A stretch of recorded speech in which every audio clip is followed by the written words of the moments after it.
ಅಯೋಧ್ಯೆಯ ಮಹಾಯಜ್ಞದಲ್ಲಿ ಭೀಕರ ಬೆಂಕಿ, 1251 ಹೋಮಕುಂಡಗಳು ಸುಟ್ಟು ಭಸ್ಮ, ಭಕ್ತರಲ್ಲಿ ಆತಂಕ.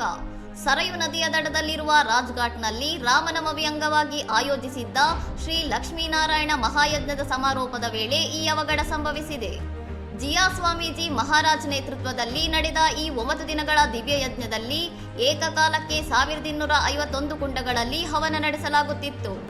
ಸಾರಿಗೆ ಸಚಿವ ದಯಾಶಂಕರ್ ಸಿಂಗ್ ಸೇರಿದಂತೆ ಹಲವು ಗಣ್ಯರು ಭಾಗವಹಿಸಿದ್ದ ಈ ಕಾರ್ಯಕ್ರಮದಲ್ಲಿ ಅದೃಷ್ಟವಶಾತ್ ಮುಖ್ಯ ವಿಧಿವಿಧಾನಗಳು ಮುಗಿದಿದ್ದರಿಂದ ಭಾರೀ ಪ್ರಾಣಾಪಾಯ ತಪ್ಪಿದೆ.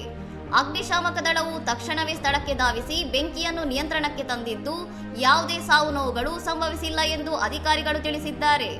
ಬೆಂಕಿಯ ನಿಖರ ಕಾರಣ ತಿಳಿದು ಬಂದಿಲ್ಲವಾದರೂ ಇಷ್ಟು ದೊಡ್ಡ ಮಟ್ಟದ ಧಾರ್ಮಿಕ ಕಾರ್ಯಕ್ರಮಗಳಲ್ಲಿ ಸುರಕ್ಷತಾ ಕ್ರಮಗಳ ಲೋಪದ ಬಗ್ಗೆ ಈಗ ಸಾರ್ವಜನಿಕ ವಲಯದಲ್ಲಿ ಪ್ರಶ್ನೆಗಳು ಎದ್ದಿವೆ. ಇನ್ನಷ್ಟು ಸುದ್ದಿಗಳಿಗಾಗಿ ನೋಡ್ತಾ ಇರಿ ಸೌರಂ ಟಿವಿ.